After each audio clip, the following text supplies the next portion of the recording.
الحمد لله وحده لا شريك له والصلاة والسلام على من لا نبي بعده أما بعد فأعوذ بالله من الشيطان الرجيم بسم الله الرحمن الرحيم يا أيها الذين آمنوا اتقوا الله وكونوا مع الصادقين فقال الله تبارك وتعالى في مقام آخر ألا بذكر الله تطمئن القلوب اللهم صل على محمد وعلى آل محمد كما صليت على إبراهيم وعلى آل إبراهيم إنك حميد مجيد اللهم بارك على محمد وعلى آل محمد كما باركت على إبراهيم وعلى آل إبراهيم إنك حميد مجيد میرے نہایت واجب الاحترام بزرگوں، مسلک اہل سنت والجماعت سے تعلق رکھنے والے دوستوں اور بھائیوں، آپ حضرات کے علم میں ہے ہر انگریزی ماہ کی پہلی جمعرات مغرب تا عشاء ہمارے ہاں اصلاحی بیان بھی ہوتا ہے اور خانقاہ میں مجلس ذکر بھی ہوتی ہے۔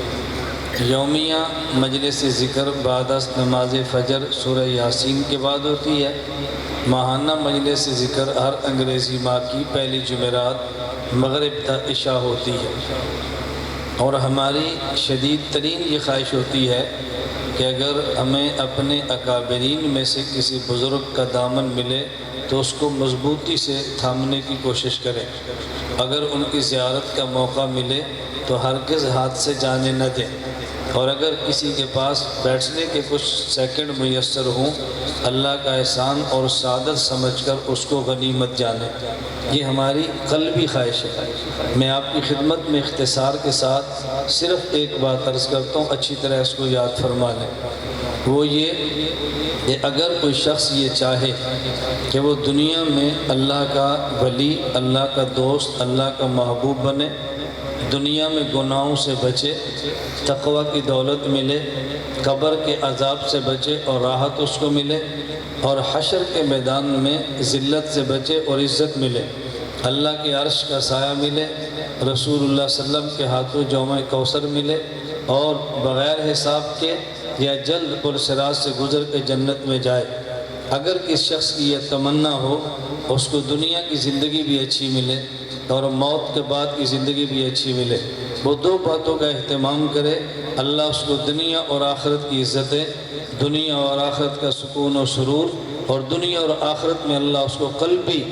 قلبی سکون عطا فرمائیں گے۔ وہ دو باتیں کون سی ہیں؟ میں نے اس کو سمجھانے کے لیے قرآن کریم کی دو آیتیں آپ کی خدمت میں تلاوت کی ہیں، آسان لفظوں میں سمجھیں۔ وہ دو چیزیں یہ ہیں، نمبر ایک ذکر اللہ کی کثرت، نمبر دو اہل ذکر اللہ کی صحبت۔ یہ دو باتوں کا اہتمام کرے، آسان لفظوں میں کہہ لیں اللہ کا ذکر بہت زیادہ کرے، نمبر دو اللہ کے اولیاء کی مجلس میں زیادہ سے زیادہ رہے۔ قرآن کی دو آیتیں سمجھیں اور اس کو اپنے پلے باندھنے کی کوشش کریں۔ جہاں تک ذکر اللہ کا تعلق ہے تو کلام اللہ میں الفاظ بڑے عجیب اللہ نے ارشاد فرمائے الا بذکر اللہ تطمئن القلوب۔ اب یہاں با قاضی ثناء اللہ پانی پتی نور اللہ مرقدہ تفسیر مظہری میں ارشاد فرماتے ہیں کہ یہاں پر با فی کے معنی میں ہے، الا بذکر اللہ کا معنی ہے الا فی ذکر اللہ تطمئن القلوب۔ دونوں میں فرق کیا ہے؟ فی اور با میں کیا فرق ہے؟ یہ فرق سمجھانے کے لیے ایک مثال انہوں نے بڑی عجیب ارشاد فرمائی کما ان السمکۃ تطمئن فی الماء لا بالماء۔ حال یہ بالکل اسی طرح جس طرح مچھلی وہ پانی میں سکون پکڑتی ہے، پانی کے ساتھ اوپر سکون نہیں پکڑتی، اگر پانی پہ تیرتی رہے سکون نہیں آتا، فوراً غوطہ لگا کے پانی کی تہ میں جاتی ہے، پھر مچھلی کو سکون آتا ہے۔ تو ذکر کے ساتھ سکون نہیں ہے، ذکر میں سکون ہے۔ ہم ذکر کے ساتھ سکون چاہتے ہیں، خدا نے یہ نہیں کبھی کیا کبھی چھوڑ دیا، اسے بے ذکر اللہ کہتے ہیں، اور ہمیشہ ذکر کیا اسے فی ذکر اللہ کہتے ہیں۔ تو حضرت فرماتے ہیں یہاں بافی کے معنی میں ہے الا بذکر اللہ ای فی ذکر اللہ تطمئن القلوب کما ان السمکۃ تطمئن فی الماء، جس طرح مچھلی پانی کی گہرائی میں جائے اس کو اطمینان ملتا ہے، انسان اللہ کے ذکر میں رہے اس کو قلبی سرور و اطمینان ملتا ہے۔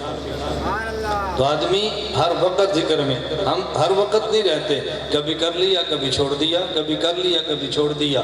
مشائخ کی مجلس میں جو آتے ہیں وہ صرف ذکر کرنے کے لیے نہیں بلکہ ذکر سیکھنے کے لیے، ذکر کرنا اور ہے ذکر سیکھنا اور ہے۔ ان دو باتوں میں فرق سمجھیں گے تو مجالس ذکر پر ہونے والے اشکالات بھی دفن ہو جائیں گے۔ میں نے کئی بار آپ سے کہا کہ مرکز کی خوبی شبہات کا پیدا کرنا نہیں ہے، شبہات کا اڑا دینا ہے۔